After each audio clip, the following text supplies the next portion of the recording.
Welcome to the first edition of our Ignite SEO series. I'm Morty from Rank Ranger, and I'll be your host as we explore the wide world of Google SERP features. For those not familiar with the Ignite format, I have 15 seconds to get through each of the 20 visually enhanced slides, which is fine because I'm a New Yorker and we talk fast. What is a Google SERP feature?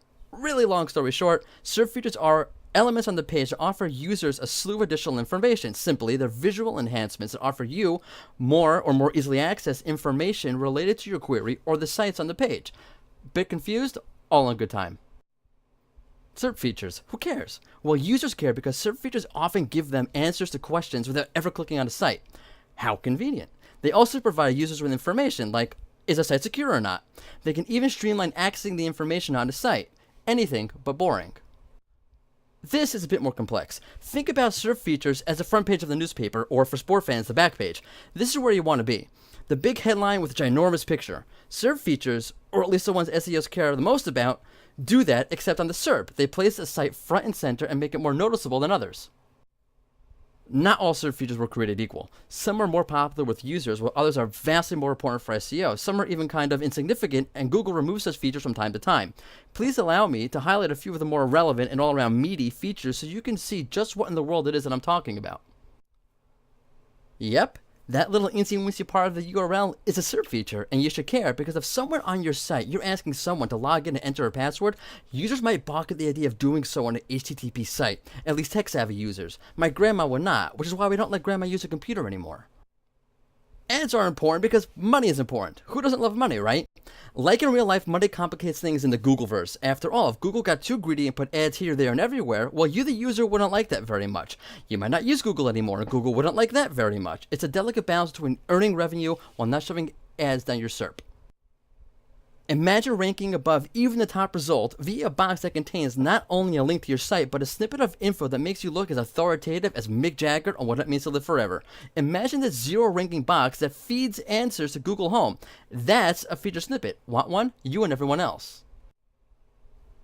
Related questions, aka people also ask, are yes, questions related to the search you just did, meaning they are the 5-year-olds of the Google SERP. An endless array of questions that literally keep going forever. However, unlike your 5-year-old, these questions answer themselves in what's all but a featured snippet. Local packs are like that awful Celine Dion song. With it, you can see which pizza place is near, far, wherever you are. Local packs list local businesses related to your query. I mean, how relevant is a plumber who is 100 miles away when your 5-year-old just shoved the army of office supplies down the toilet? If you haven't guessed it yet, I have a 5-year-old at home. 2 of them. Like a wise guy in the mafia, Google's knowledge panel packs a powerful punch, just not the brass knuckles kind.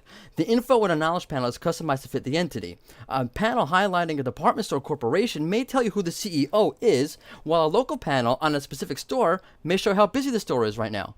Seriously. Site links are like instant gratification without getting something super cool. It's better than it sounds. Have you ever been to those sites where you scour the menu to find the exact page you're looking for? Of course you have. Site links are kind of like Google's way of avoiding that by displaying links to a site's various landing pages on the SERP, so no more rummaging through the directory. AMP is a project that is meant to make the mobile web faster and less clunky. Think of it like an upgrade for one of those boxy 1980s robots to something a bit sleeker. Meant to do away with those hard-to-navigate mobile pages, AMP is a special way of setting up a page so that it loads about 4 times faster, hence the lightning bolt icon. Fast as a flash. Rich cards are not rich in the way your estranged Uncle Jasper might be. No. This mobile-only carousel is rich with content, such as images, reviews, and a slew of other tidbits that are sure to lure users to click on a given card.